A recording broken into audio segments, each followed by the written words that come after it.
Hey guys, how is everybody doing? And today I'm going to be doing something special because today is my birthday.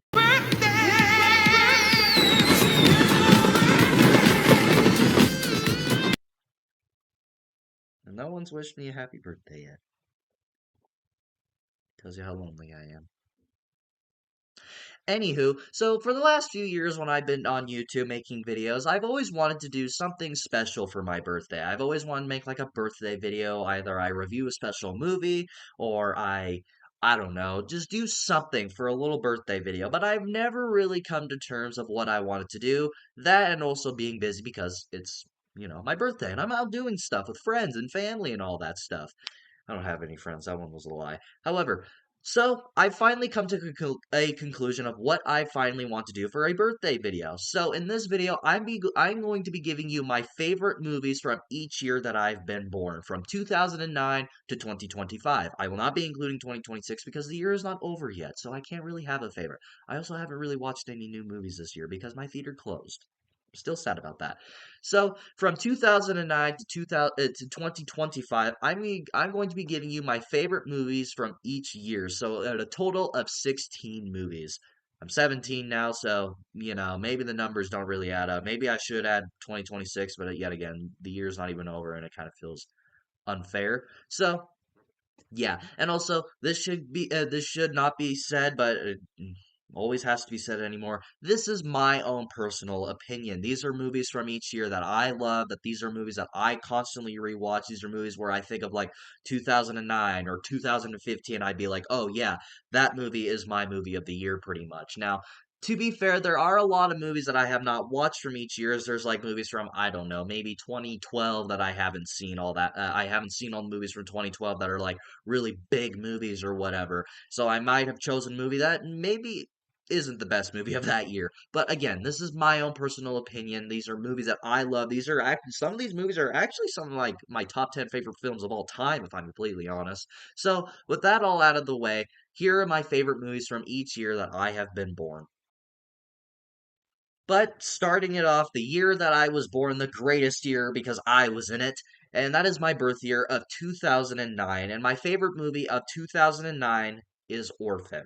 Orphan is one of my all time favorite horror movies, and not just one of my all time favorite horror movies, it's one of my all time favorite films just in general. I absolutely love this movie because the first time I watched it back when Orphan First Kill was coming out on Paramount, back when that was a big thing going on because a lot of controversy is like, well, that doesn't make any sense. But that ended up being a really good movie to where now we are getting a third movie, and I'm hoping we get it this year because I really want it. I really want another Orphan movie because I really like these movies. But nevertheless, Orphan is one of those movies that kind of came out of nowhere for me, for me, excuse me, because back when Orphan First Kill was coming out, I never heard of them. I might have seen like clips of Esther or whatever every now and then, but I had never really seen the movie. And then I finally decided to watch it with the new Orphan movie coming out, and I instantly fell in love with it. Something about this movie just really works for me and really gets under my skin to where that's why I love it. This was one of my favorite films of all time. Like it's slowly turned into my favorite, like one of my favorite films of all time. Like it's easily in my top five favorite horror movies now. That's how much I loved this movie. I absolutely love Esther as a horror movie villain to where she is now one of my all-time favorites now because of Orphan First Kill. Seeing how great of a job they did there, and Isabella Furman, I believe is the name, who is the actress's name that plays Esther. I might have messed it up just a little bit, but nevertheless, she plays Esther brilliantly. For a kid actress, for I'm not gonna rag on kid actors because it's really never their fault. They're kids, they're learning, they're growing or whatever.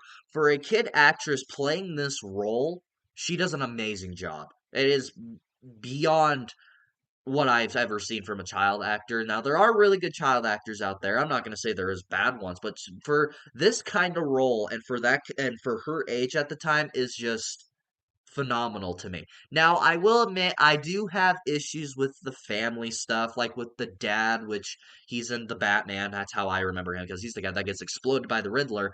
Now, the dad I have always hated because he is a terrible father and he's just a terrible person throughout the whole movie because he's just so stupid. Where Esther does something bad, he just rushes aside, like, "Oh no, she's okay," pretty much. And the little brother, man, good God, he's so annoying throughout this whole movie to where it's just fucking agonizing to me.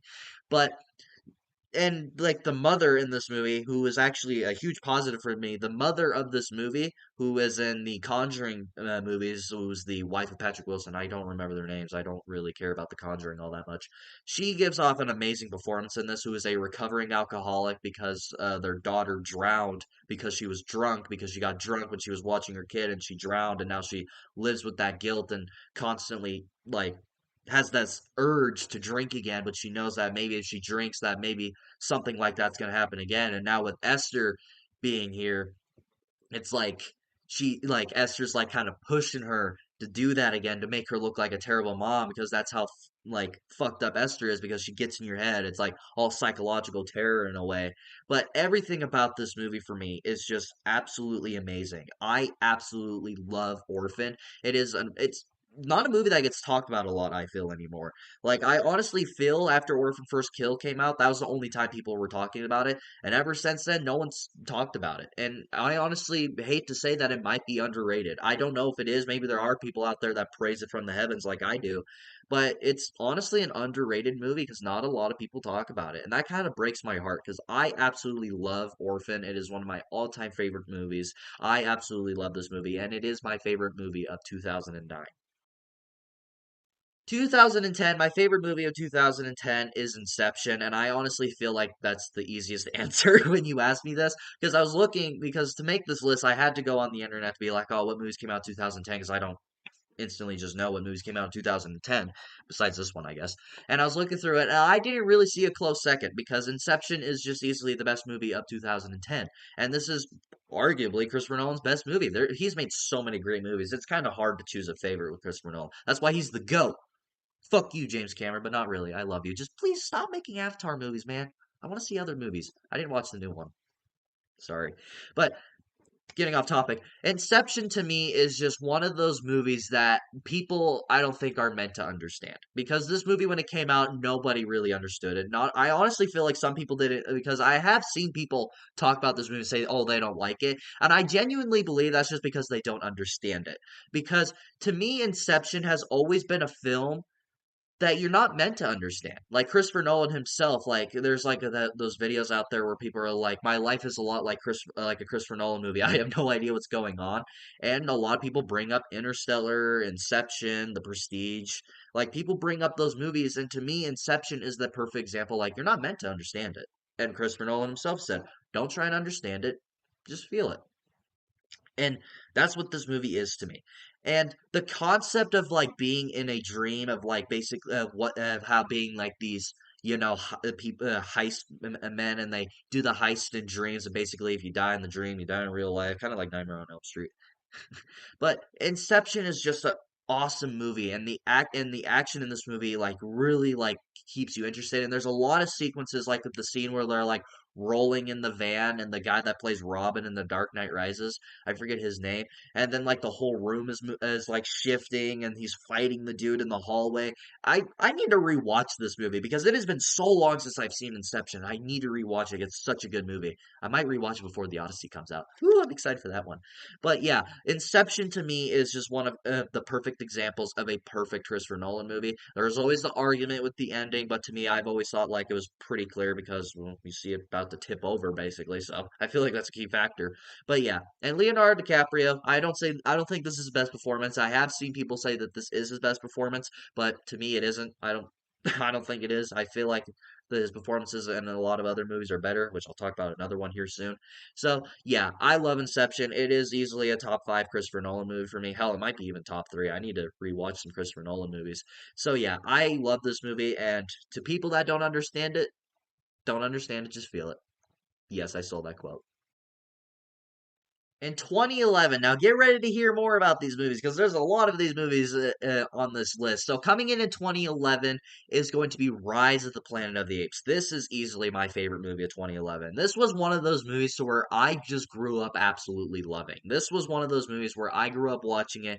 I grew up watching it on repeat because I've always loved it for some reason. And I always thought that Caesar was such a great character.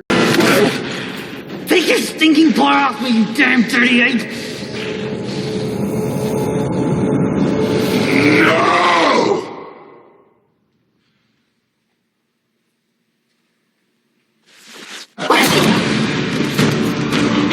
And this was when I was like, what, maybe 7 years old, 5 years old, whenever the fuck I started watching this movie. But my point is, that when I was young and I found Caesar interesting, tells you how great of a job this movie does. Because this was my first Planet of the Apes movies. I had Planet of the Apes movies. I had not seen the original movies. I had not seen the Tim Burton remake at the time, which then I did, and I didn't like it. Like, because this was my introduction, and this was a damn good introduction because Rise of the Planet of the Apes is just a brilliant beginning to an amazing trilogy. This being the beginning of a masterpiece of a trilogy just tells you how great these movies are. Because I consider this movie a masterpiece. At the beginning of like if the movie that begins a trilogy is a masterpiece, then you're in for a completely magical ride because I'm going to be talking about the sequel here soon. But Rise of the Planet of the Apes has always been one of those movies where in a weird way, I considered it a comfort movie because when I remember when I was younger, I would stay home and I would like when I was sick or whatever, I would stay home and I would watch Rise of the Planet of the Apes. I fucking love this movie. I love the story. I love the dynamic with Caesar and James Franco's character, which please bring him back in Hollywood. I know the controversy, but he didn't really do anything wrong. So, whatever. People are going to cancel people or whatever. I really wish we got James Franco back in Hollywood. But Rise of the Planet of the Apes is just an absolute masterpiece of a film. I absolutely love it. And just for this being the beginning of an amazing trilogy, just tells you the heights that this trilogy went. And we're getting a new trilogy of Planet of the Apes, and I liked Kingdom of Planet of the Apes. I apparently liked it a lot more than other people. So I'm very excited to see what that trilogy is going to do, but I guarantee you it will never touch Rise, Dawn, or War. And this just being the beginning, this is kind of my standard when it comes to Planet of the Apes anymore. This is my standard. In 2012, my favorite movie of 2012, and I might get in trouble for this because arguably this might be my favorite comic book movie of all time. There's a lot of great ones, but this is arguably my favorite one. The Dark Knight Rises. Yes, I am in that very small minority that prefers The Dark Knight Rises over The Dark Knight. Sue me if you want. Do whatever you want to me. I don't care. Please don't do whatever you want to me. I may be 17, but please don't. But anyways, I am in that group that thinks that the Dark Knight Rises is better than the Dark Knight. I feel like what they do in this movie is better than the Dark Knight because the Dark Knight is just Joker. That's all it is. You don't really get much of Batman, and when you do, it's cool. But when you're watching the movie, you're like, I want to see Heath Ledger. I want to see the Joker. In this movie, it is everything I feel like it should do. For a concluding chapter, Bane, played by Tom Hardy, is an amazing comic book villain. He is one of my absolute favorites. He would be in like my top five. I think, you know, to match a villain after the brilliant performance by Heath Ledger and the giant dedication that he had to that role. Rest in peace to Heath Ledger. To follow that up, you gotta fucking follow it up with a great villain because that's the standard now. That is like Heath Ledger's Joker, like he's the standard of comic book villains now. Like everyone will compare any like you can I don't know. You can get like an A plus tier uh casting role for any comic book villain, but everyone's just like, we'll see if he can surpass Heath Ledger. That is the standard now. And to now have Bane be the villain, it's just like, okay, you gotta have him, live up to the hype now because we're expecting something big. And Tom Hardy, he fills gigantic shoes because Tom Hardy as Bane is an amazing casting and he does an amazing job. And every time I think of Bane, I think of this. I don't think of this big tough dude that basically just fucking shoots steroids into his fucking body. Like I don't think of Bane like that anymore. I think of Tom Hardy. He does an amazing job and I absolutely love him in this movie. And beyond that kind of moving away from that, I love how they'd finally decide to pay off Ra's al Ghul in the League of Shadows. I'm so glad that they finally paid that off in this movie, which was built up in the Batman Begins, and they basically kind of left it for dead in the Dark Knight. But then they finally come back and they finally continue that, and they continue Ra's al Ghul's destiny of basically taking over Gotham and turning it into a hellhole. And Bane does that, and I love seeing Gotham in general just being decimated and being like this apocalyptic like world now of being ran by criminals and being under like strict law now. And if martial law or any type of military tries to get involved, they're like, "Oh, we'll blow fucking Gotham up. Like we're not fucking around basically anymore." And seeing the character development of Bruce Wayne, who I've always said that Christian Bale is the best Batman and easily the best Bruce Wayne because I feel like he has that Bruce Wayne charm to him, which Christian Bale is my Batman. Sorry. But and to see him to develop Bruce Wayne more in this movie, which again paying off from Batman Begins, that is everything I love. And him like finally like in this movie, it's about him coming back as Batman and like healing after the wounds of the Dark Knight, after retiring as Batman in a way, and seeing him getting his footing back and training better and getting back into that groove as if he never left. I love that in this movie, which sure a lot of people find it repetitive because it's like, oh, if you love that, then why don't you just watch Batman Begins? Yeah, well, when you kind of have a movie like The Dark Knight and you're trying to conclude it with an amazing chapter, like a third chapter in a trilogy, you got to do it fucking right, and they do it fucking right. So you can say whatever you want. This is my favorite Batman movie. This is one of my favorite comic book movies. I do prefer it over The Dark Knight, but God forbid I have an opinion. So yeah, I love everything about The Dark Knight Rises. Now there are a lot of issues for sure with Talia Al Ghul, which I've always hated that. I won't defend that. I can't defend that whatsoever. I've always hated that. But other than that, I love this movie. It is nearly a masterpiece to me. And if this is the final Batman movie we ever get from Christopher Nolan or Christian Bale, I'd be happy with it. I fucking hate how they dick tease me with a Robin, though. Where's that? Hmm? Yeah, you could be done with Batman, but you're gonna tease Robin. And now we don't get it. I'm fucking pissed. I miss when they used to make good comic book movies. Coming in 2013, my favorite film of 2013 is The Wolf of Wall Street. I think this might be the only Scorsese movie on this list. I'm not gonna lie. So when I was talking about how Leonardo DiCaprio has better performances, to me this is my favorite performance by him. I wouldn't say it's necessarily his best. He does maybe have better roles like I don't know. He's been in so many great movies. It's kind of hard to tell. Definitely not Critters 3, that's for sure. But, Wolf of Wall Street to me, I feel is my favorite Leonardo DiCaprio movie. And I don't know if it's my favorite Scorsese movie. It might be right behind Goodfellas. But I've always loved The Wolf of Wall Street. I remember when I was young and I first watched this movie. I watched this movie when I was fucking young and I didn't understand it. Then I watched it like 3 or 4 years later and I was like, haha, I understand it now. I understand what panties means now. That's how I found out what panties are from this movie. This movie will teach you a lot. This movie's the life lesson. You ever want to learn shit? Just watch The Wolf of Wall Street. You'll learn everything. But The Wolf of Wall Street to me is just one of those perfect films of like, being a criminal, but also having it be funny. Like this whole movie, like it's Scorsese. You're like, oh, it's gonna be about criminals, mobsters, but no, it's just about some guy robbing people's money, and it's just funny throughout the whole movie. I'm kind of surprised to see Jonah Hill in a movie like this. If I'm completely honest, in a Scorsese movie. And, I just love The Wolf of Wall Street. I just fucking love it. And, it kind of turned me off at first when I tried to rewatch it after so many years, after like watching when I was young. And I tried to like go back and rewatch it 3 or 4 years later just to understand it. And I saw it was like 3 hours long, and that kind of turned me off at first. If you're like that and you haven't seen this movie yet because of the runtime, don't let it because this movie literally flies by. Like it doesn't even feel like it's 3 hours long. It honestly feels like it's an hour and a half for me personally. Like I just love it. It's just fun. Like I think this might be Scorsese's most fun movie because Scorsese has always been like the criminal guy. He's always been like making movies, long drawn out movies like The Irishman. Like that's a very well made movie, but I don't want to rewatch it because it's 3.5 hours fucking long.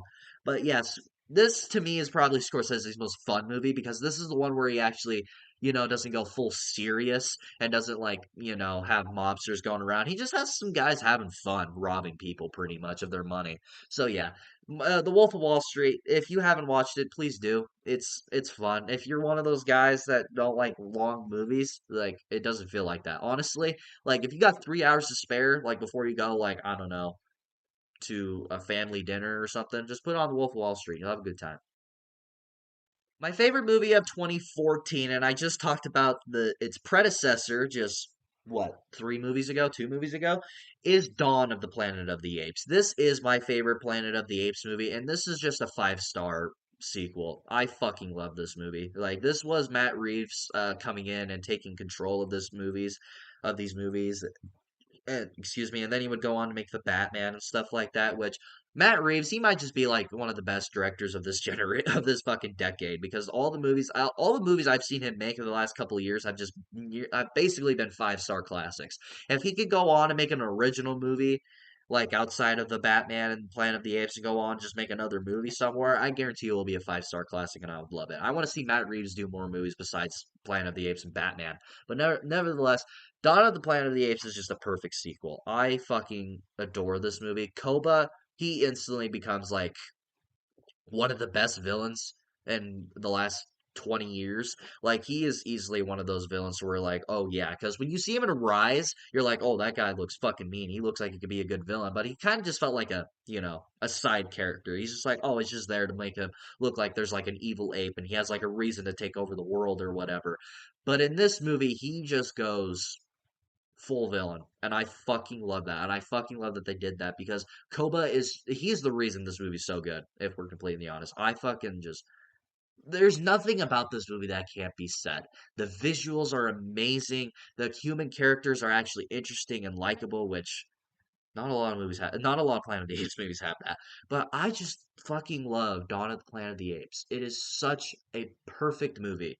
Like I have a poster of it, and I'm hoping to have it back here. I'm gonna get it. I'm gonna fucking find it. I know I have it somewhere. If I find it, it's going over here.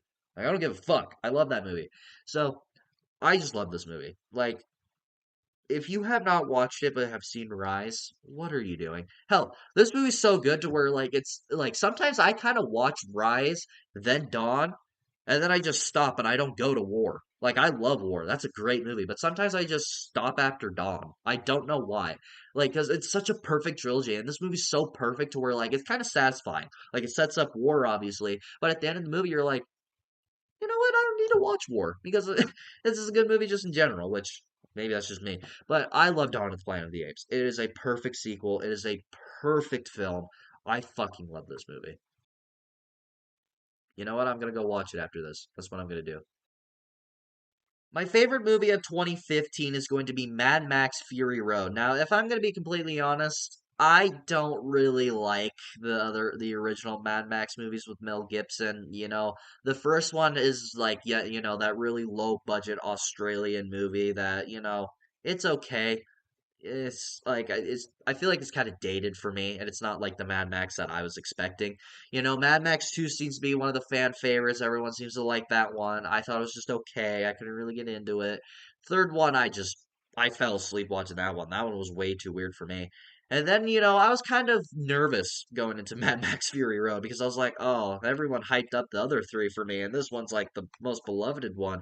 I don't know. And then I watched it. I fucking love this movie. This movie is on crack from beginning to end. This movie is the literal definition of all gas, no fucking brakes. Because this movie is just all action all the time. And that is everything I wanted. I love this movie. This is a movie that I can just put on for a 2 hour action movie and I would just have adrenaline the whole time because that's what this movie is. It is pure adrenaline, all gas, no brakes. It's all gas, no brakes.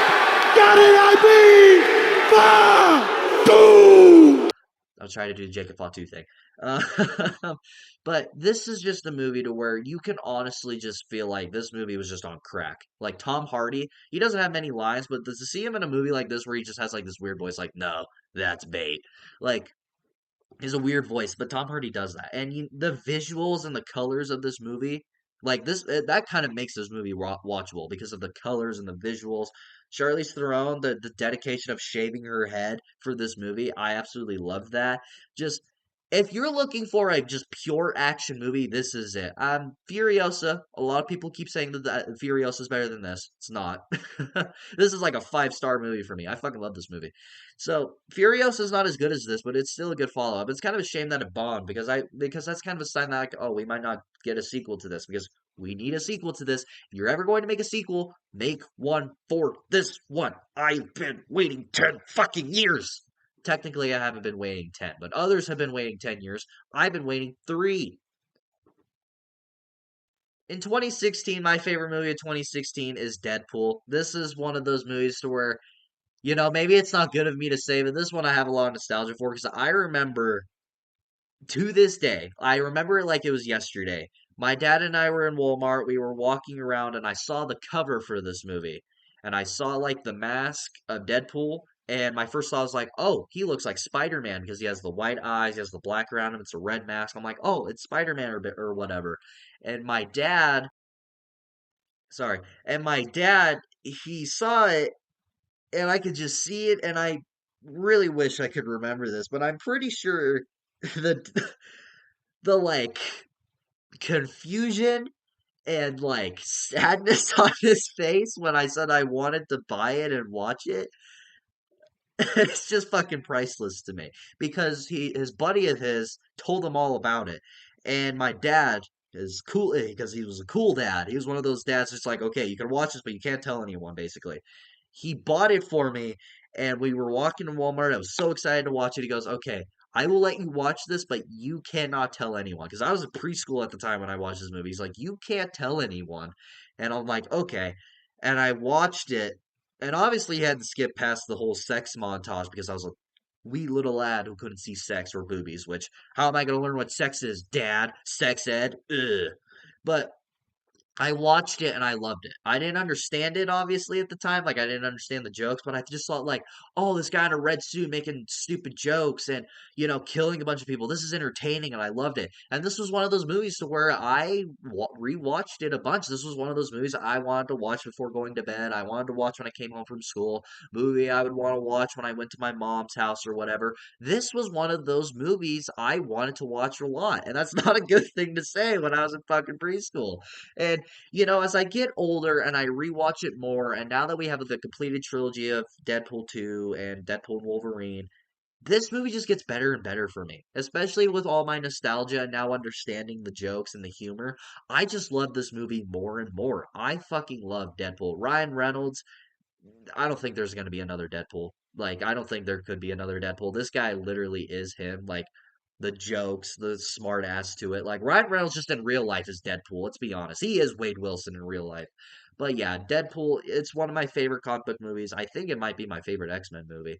Actually, no, that's a lie.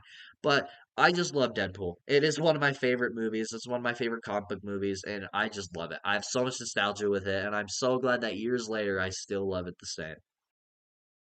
My favorite movie of 2017, and kind of staying on that same path of comic books and kind of similarities. My favorite movie of 2017 is Logan. This to me is, even with the release of, excuse me, of Deadpool and Wolverine, I still think that this is a fantastic send off for this character. We got Wolverine coming back and Deadpool and Wolverine. It most likely is going to happen in Secret Wars. I don't think that's a secret to anyone. Hell, maybe it'll be in Doomsday. Nevertheless, we're going to see Hugh Jackman again as Wolverine down in the future. But to me, I can still watch this movie and I still get the same feels. Like I still feel the emotion. I still feel like this is a great send off for this character because to me, this is the greatest send off for a character I've ever seen. And I don't think there's a close second. Maybe there's other ones, but to me, this is that movie because I fucking love Logan. This is probably the most emotional I've ever been watching a comic book movie. Because when you watch a comic book movie, you're like, oh yeah, action, fuck yeah. But this movie, it's just all tears, bro. Like, I fucking love this movie just because of that. It is such an emotional send off. I love the dynamic with Logan and what's the little girl's name? fuck. I can't remember the little girl's name, but it's his daughter. But there's and then the send off for Professor X, which wasn't much of a send off because then he showed up in Multiverse of Madness and now he's gonna be in Doomsday and Secret Wars. Fucking this movie was supposed to be the send off for these characters, and Marvel's just like, ah, no, fuck that. But to me, this is still a perfect send off. Like I can still watch it because of that. What is going on with my nose? I'm sorry, I keep itching it. But this to me is just one of those movies where I can rewatch it and I can still cry. Like I can still like I remember when I rewatched this movie before Deadpool and Wolverine came out, I still cried. I was because even with Deadpool and Wolverine coming out, I knew that they were gonna do something. People were pissed when Wolverine was coming back or whatever. But when I watched it, I still cried all the same. I still think Logan is a perfect film. It is an amazing comic book movie. It is an emotional goodbye. And people might hate this movie now because of Deadpool and Wolverine and all these other movies coming out. But I still love this movie all the same. I love this movie. It is a perfect comic book movie. It is the ultimate X-Men movie, if you ask me. I said Deadpool was my favorite, but I was lying. This is my favorite. So yeah, just thinking about it, I'm getting emotional because Hugh Jackman, I feel like gives off his best performance as Wolverine in this movie. Like it's Oscar worthy. Like this is why I fucking hate the Oscars. Why don't you nominate comic book movies, dude? Like come on, this is pure cinema. This is the definition of Oscar worthy performance. But this, I don't know. But Logan, yeah, just thinking about it, I'm kind of crying a little bit. Coming in 2018, my favorite movie of 2018 is Bohemian Rhapsody. I'm a huge Queen fan and I love his music. Like I listen to his music like a lot. You go on my fucking Spotify, I guarantee you I would have concerning minutes of how much I've listened to Queen. But this was a movie when I remember it was coming out. I had not listened to Queen that much. I just remember the scene from Wayne's World where they're singing in the car. I see a silhouette of a man, Scaramouche, Scaramouche. I kind of messed that up a little bit, but you get the point. And that's kind of all I knew about Queen.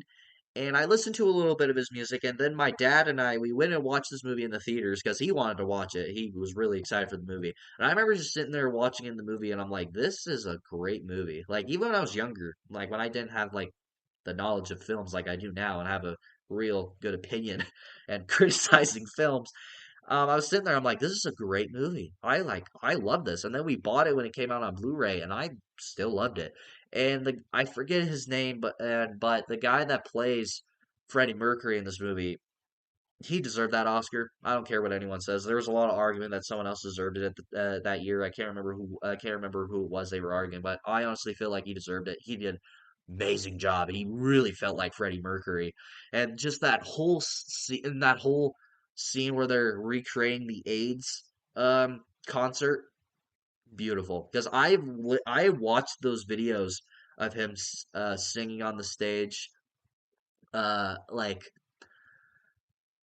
like that what Radio Gaga. That's the song I'm thinking of. Sorry, I kind of blanked there. Like singing Radio Gaga in front of that whole live crowd. I can't listen to Radio Gaga as like just like the single like the regular song. I have to listen to the AIDS version now because that atmosphere, everyone clapping and everything and the fact how they recreated it here was just amazing. I felt like they did an amazing job. But yeah, Bohemian Rhapsody, I feel like out of all like the movies that they've made about musicians, like the biographies, this might be my favorite. We'll see how good Michael is, though. I'm really excited for that movie, and I feel like that has a very good chance of becoming my favorite.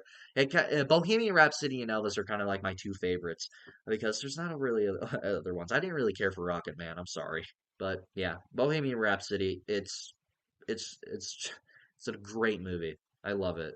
Talking about all these movies make me want to watch them.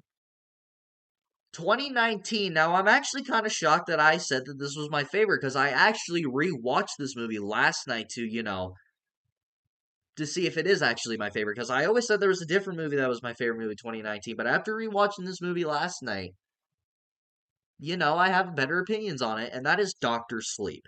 Now, when this movie was coming out, I was kind of against it because because The Shining is one of my all-time favorite films. It's my favorite Stanley Kubrick film. It is one of my favorite horror movies. I fucking love The Shining. And when they said that there was a sequel coming out, I was like, you guys are idiots. Why would you do that? I found out there was a book, and I'm like, well, Stephen King's an idiot because The Shining doesn't need a sequel. It doesn't need a follow-up. It's great for what it is. There's no way you can recreate. There's no way you can follow that up with anything. And Mike Flanagan, man, the fucking genius that he is. Probably my favorite horror movie director right now. He made Hush, Doctor Sleep. He's made like what three? He's made so many good ones, and He wrote the Clayface movie coming out. I'm pretty sure. I'm pretty sure he wrote that, or maybe I don't know who the fuck wrote that. There's so many reports coming out that he didn't even write it. He has a Carrie show coming out now on Prime Video. I'm only watching it just because he wrote it. Mike Flanagan, the fucking genius that he is, he made this movie work. I have not read the book, but from what I heard, it's not very good. But he made this movie work because it's been very well known that Stephen King hates the Shining movie. He thinks that it is a terrible adaptation of his book. He does not like it, and so he bashes it. And so Mike Flanagan, he wanted to be loyal to the book, but he also wanted to be loyal to the Shining movie. So he made it work. He perfectly adapted the book and perfectly made a sequel to The Shining. That is what he did. And I forget his name, the guy that plays Obi-Wan Kenobi, he plays Danny in this movie. A brilliant performance. And then I'm blanking on names. I've been talking about so many movies. The girl that wears the hat, I'm I don't Rose the Hat. That's her name. Rose the Hat. I'm pretty sure is her name. She is an amazing villain. You know, for a villain like Jack Torrance, who's played by the brilliant Jack Nicholson, to have a villain like Jack Torrance, you're like, okay, there's no one going to top that. Rose the Hat, wow, she is fucking phenomenal in this movie. She is an amazing villain. She is an amazing follow up to it. And I really like the dynamic between Danny and the little girl in this movie who also has the shining to where Danny's like, oh, I get to be the new Dick Halloran for this little girl, basically. I just think that the fact that how well this movie is, and the fact that I'm sitting here saying that a sequel to The Shining is nearly as good as it is blowing my mind. And it's such a shame that this movie didn't do very good at the box office because this movie didn't do very good because I don't think many people knew it was a sequel to The Shining because they're not on the internet like all of us are. So yeah, maybe if they said The Shining 2 Doctor Sleep, I don't know. What the fuck is going on with my nose? But yeah, the Doctor Sleep, the fact that I'm sitting here saying that it's nearly as good as The Shining is never a sentence I ever thought I would say in my life. And now we're on to the 2020s, which whoo wee.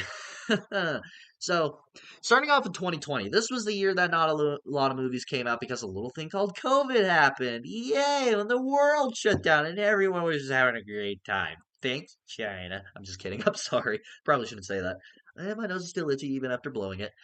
And so 2020, not a lot of movies came out this year, so it was kind of hard to find a movie that I would say was my favorite because not a lot of movies came out, and not a lot of great movies came out. It was kind of like Bad Boys for Life, Invisible Man, Sonic. It was all these movies, but then I remembered, like, hey, I know it was probably my favorite movie. After getting a sequel to it too, and thankfully we're getting a third one. My favorite movie of 2020 was Extraction, actually. For this was a movie at the time where I didn't really have any interest in it because I don't know why. I saw the cover of it a lot on Netflix back when Netflix was like the big thing and now it's kind of like a joke. And I always saw it and I just never watched it. And then I heard the sequel came out and a lot of buzz was going around for it. Like everyone was like, "Oh, this was a great sequel. It was a great action movie. It's one of the best action movies of this decade. Chris Hemsworth is great in it or whatever." And then I found out they were comic book movies, which I didn't know that. And and at the time I remember I think it was for my 2023 comic book ranking at the end of the year. I was like, "Oh, I want to do this." And, I had to watch Extraction because I was like, okay, I'll watch it. It was over Christmas break, I remember, and I was watching movies, catching up on movies so I could do rankings and all those and, make some videos. And I watched Extraction 1 and I loved it. I thought this was a great action movie and I really loved it. And then I found out the Russo brothers helped make it, which outside of Marvel, they don't do fucking shit.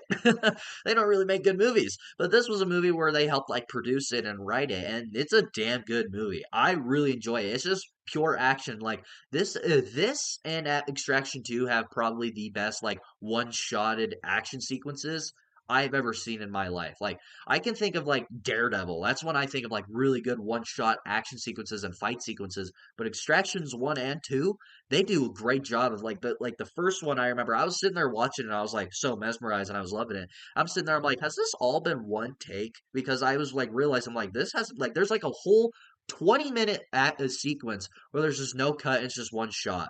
And I was sitting there, I'm like, what the fuck? And I loved it. And I am one of those people that prefers Extraction 1 over Extraction 2. I'm sorry. I just like it more. I'm sorry. And I'm so excited for Extraction 3. Whenever that finally decides to come out, I'm going to be a happy little girl. So, yeah, I think Extraction was my favorite movie of 2020, which not a lot of movies came out that year, so it was kind of a low bar. My favorite movie of 2021, which is yet again another surprise, is Dune. Now, when this movie was coming out, it was heavily advertised, I remember. I remember at the time there was a lot of commercials for it, like, when Spider-Man No Way Home was coming out and all these movies, Halloween Kills and Venom, all these movies were coming out at the time back when, COVID was dying and I was wanting to go to the theater a lot because there was a lot of good movies coming out. I didn't watch this movie because it just didn't look interesting to me. I saw the trailers, I saw commercials, I'm like, that doesn't really look like my thing, and I don't really think I would like it. And then a lot of people were like, "Oh no, this movie was great. This was really good." Even people like me that were saying like, "Oh, I don't think this will be my thing." They were saying it was really good. They were saying that it was a damn good movie. And then I found out it was based off a book, which I didn't know that. And I saw it won a lot of Oscars that year, I remember. And I still didn't watch it. I didn't watch it until Dune Part 2 was coming out. I watched it like a week before Dune Part 2 came out. And I was watching it and I was like, "Okay, we'll see if I like this." And the 2.5 hour runtime kind of killed it a little bit for me when I was going into it. I'm like, okay, let's see, I guess. If I were to bet money or body parts that this wouldn't be my thing, I would have lost because I loved this movie. I watched it, I'm like, holy shit. Why the fuck didn't I watch this when it came out? Like, where was I? Why was I not in this group? Because I still kick myself in the ass for not watching this back when it first came out. Because I guarantee you, if I watched this back when it first came out, I would love it. I would like be over the roof excited for more Dune projects. Like I would have been over the roof excited for Dune Part 2. I'm fucking ecstatic for Dune Part 3 right now. Like I cannot wait for that to come out. That's going to probably be my movie of the year because that just looks fucking phenomenal. So, I it's kind of a I kind of consider it a crime that I love this movie. So, I do prefer this over the second one. I'm sorry because the second one left me on a cliffhanger. I got my payoff for this one. So, I prefer the first one right now. So, until Dune Part 3 comes out, this is my favorite. I think that this is a I feel like the world building and the characters and the visuals and the CGI, everything in this movie is just phenomenal. I think the sequel is really, really good with Austin Butler as the villain or whatever in that one. I really like Dune Part 2 because it really builds on the world, but focusing on the first one, this is just a damn good movie. I really like the world building. I really like the characters of Atreides. Timothy Timothy Oliphant. It's not Timothy. Timothy Chalamet. Why did I say Oliphant? Timothy Chalamet. I'm not going to be surprised if he wins an Oscar for his performance as Atreides in the third movie because I honestly feel like he should have won one already, if I'm completely honest. But there's a lot of other better options at the time, I guess. But yeah, Dune. I joke about it. I'm like, if I were to bet like my testicles that I wouldn't like this, I would be a woman. My favorite movie of 2022, and once again talking about Matt Reeves, The Batman. This to me is probably the best comic book movie of the decade. I don't think there's really any other competition. I guess the Spider-Verse movies, I guess, I don't know. I guess Across the Spider-Verse is really good, but to me, The Batman is the best comic book movie of this decade. And still waiting for the Batman 2. It's supposed to come out last year. Nope, got delayed. It's supposed to come out this year. Nope, got delayed. And now I gotta wait till 2027. Might get delayed to 2028. I keep seeing reports of Robert Pattinson. Everyone's saying that it's a fantastic script, and so now I just gotta sit here and wait another year. I'm so happy, you guys. I'm so happy I have to wait another year to watch Batman 2 because this movie was just fucking great. It was everything I needed. It was everything for a Batman movie. Batman was cool. The villain was cool. You know, The crime solving was there. The detective part of Batman was actually there. The castings were amazing. I loved Catwoman. Colin Farrell, fucking great as the Penguin. He got his own fucking show. That's how good he was. That fucking show, easily the best comic book show we've got since Daredevil. I would fucking contest that. But hey, I just gotta sit here and wait for the fucking Batman 2 because this movie was so fucking good. Guarantee you would have made a billion if fucking Warner Brothers didn't announce that it was gonna come out on HBO Max like a month after it came out, which was kind of bullshit. But at the same time, I got to watch it sooner because this was one of the only times I watched a movie twice in the theater. That tells you how much I fucking loved it. I have a fucking poster of it. It's gonna hang right there. Tells you how much I love it. Nope. I gotta sit here. Just fucking wait. Just fucking wait. Coming in 2023, my favorite movie of 2023, which I kind of already talked about when I did my top 10 favorite movies of 2023 back when I was doing that. My favorite movie of 2023, and it still is Oppenheimer. I really love Oppenheimer. This was one of those movies, this was probably the first time where I walked out of the theater just completely speechless. Like, I remember I was excited because it was the big hype of the summer. It was Barbenheimer summer, where Barbie and Oppenheimer came out the same weekend, where people were going to watch Barbie and people were going to watch Oppenheimer. People thought that Oppenheimer was going to bomb because Barbie came out, but nope, those two made a fucking shit ton of money, and now fucking companies are trying to find the next Barbenheimer. It looks like Doomsday and Dune might be coming out on the same day, which one movie might end up getting fucked. If that continues to happen, then one movie might end up getting fucked. So we'll see what happens there. But Oppenheimer to me was just the movie where I just walked out speechless. I remember I watched it. I was so fascinated with the characters, the story, everything they were doing, and Christopher Nolan just brilliantly brought it to life. There's no wonder that this won Best Picture that year, and deservingly so. And Killian Murphy, there's no doubt in my mind why he won Best Actor. And the same with Robert Downey Jr. No doubt in my mind why he won Best Supporting Actor. He was fucking phenomenal in this movie. And I just remember sitting there and that brilliant end of the movie where "Can You Hear the Music" theme starts playing, and Oppenheimer's just standing there looking into the puddle because he talks to Albert Einstein, which I was just I kind of found that funny when he was in it. And he was just like, "Do you remember when I came to you with those calculations? We thought we might start a chain reaction that would destroy the entire world." And he's like, "Yeah, I remember it. Why?" "Because I believe we did." And he just stands there and stares into the pool. The music's playing. We get a little montage and a little recap of everything that happened in the movie. And then it just cuts to black and the movie's up when the movie ends. I remember just sitting there. I will never forget this either. My theater was quiet when the fucking movie ended. I remember I was sitting there and no one was talking. No one said a fucking word. It was just completely silent. That was the first time I've ever seen that. And I walked out and I was just like standing there. My dad picked me up and he was like, "How was it?" And I'm like, "Phenomenal. It was amazing." And I didn't have words to describe it. Like, and today, sitting here talking about it right now, I don't have words to describe this movie. It is a phenomenal film. And the fact that it leaves you speechless tells you how fucking phenomenal this movie really is. And once again, I've already talked about this movie when I did my top 10 favorite movies of 2024. And, to this day, it's still my favorite movie of 2024, and that's Alien Romulus. I am a huge Alien fan. I love the Alien movies. The original two movies like Alien and Aliens, those were the two movies I watched on repeat a lot when I was younger. I fucking despise Alien 3. Fuck you, Alien 3. And then Ridley Scott comes back and makes Prometheus and Alien Covenant, which unfortunately those were kind of disappointments, which they could have worked, but it wasn't what we wanted, I guess. And I felt like, unfortunately, God, my throat keeps cutting out. I felt like the Alien and Predator franchise was kind of dead in the water for a while because especially when Disney bought Fox, I'm like, oh great, here we go.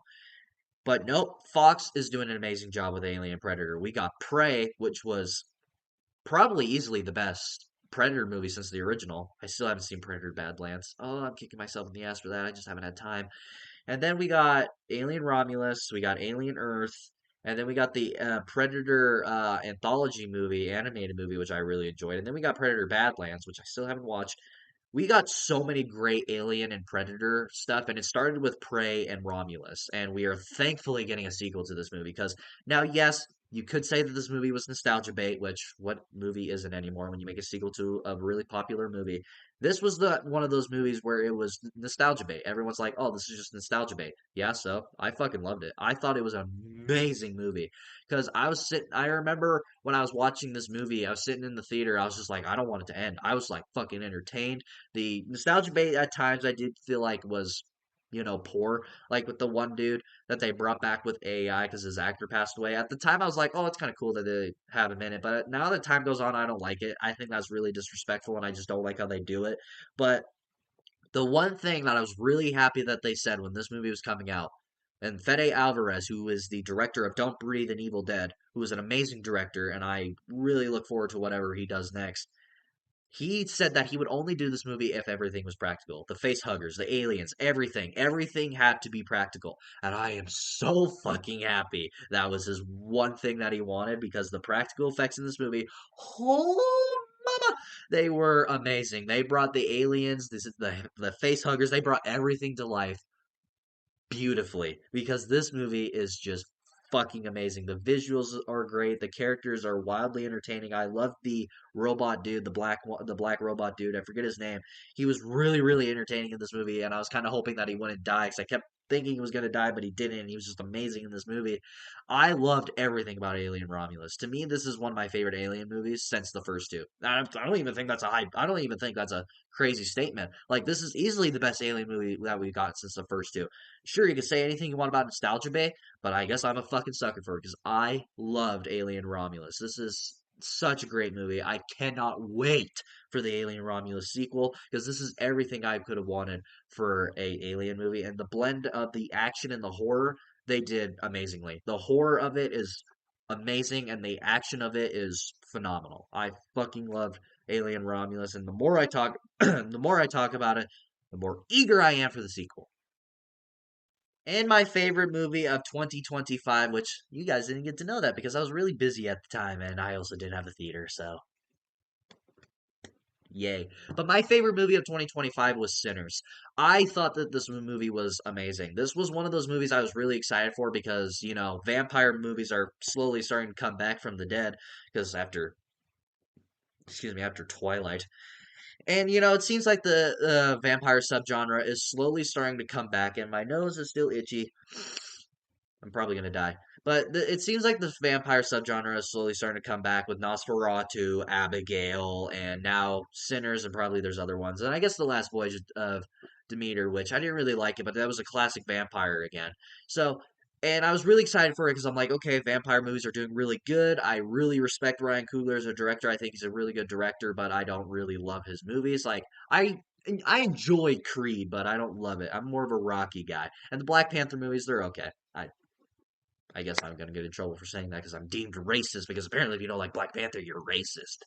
But when this movie was coming out, I'm like, okay, I like Ryan Coogler. Coogler, I don't love his movies, but hey, I love vampire movies, and I'm a sucker for them. And oh my god, I loved this movie. When I was watching it in the theater, I was like, yes, this is everything we need from a vampire movie, and this is everything I could have wanted. And Michael B. Jordan ended up winning Best Actor, which might be deservingly so. I do think he has better performances out there. I do think his performance in Creed is better, but the fact that he played twin brothers and then he ended up playing a vampire as well, I felt like, maybe that is deserving of an Oscar. So I love Sinners. I love the message that it sends. I love the set pieces. I love the time period that it's set. And Jack O'Connell, who plays the vampire in this movie, he's slowly just coming up as one of the coolest guys to play a villain in horror movies and movies now because he's getting casted in everything. He was just in 28 Years Later. He's now cast in A Quiet Place Part 3, which we'll see what he's going to do in there. Like he's kind of like Joseph Quinn all over again. Like when he showed up in Stranger Things, he was like the big guy getting cast in everything. And that's kind of how Jack O'Connell is now. He's fucking getting cast in everything now, and I'm happy for him. and his villain in this movie is awesome. I still sing Rocky Road to Dublin because he does such a good job. I'm a huge Irish guy. I fucking love Irish music. I love that culture, and the fact that he brought it into this movie was just great. On the Rocky Road to Dublin. Like, I love that. And I just love everything about this movie. This was a great movie. Now, is it a little bit overrated as time goes on? Maybe, but you can't really take away the fact that this is such an amazing movie. And I swear to God, if fucking Warner Brothers tries to get a sequel made, I am not watching it. I will not be watching it. But that's it, guys. Those are my favorite movies of every year that I was born. I'm sorry that this video is long. I guess I have a lot of thoughts on a lot of great movies. So yeah, thank you all so much for watching, and I'm going to go celebrate my birthday now. So thank you all so much for watching. And if you like this video, like it. If you love to subscribe, hit the bell notification so you will get notified for all my latest videos. And let me know what your favorite movies were of the years that you were born if you have the time to do that, I guess. But nevertheless, let me know. Thank you all so much for watching, and of course, until my next video, I'll see you all next time.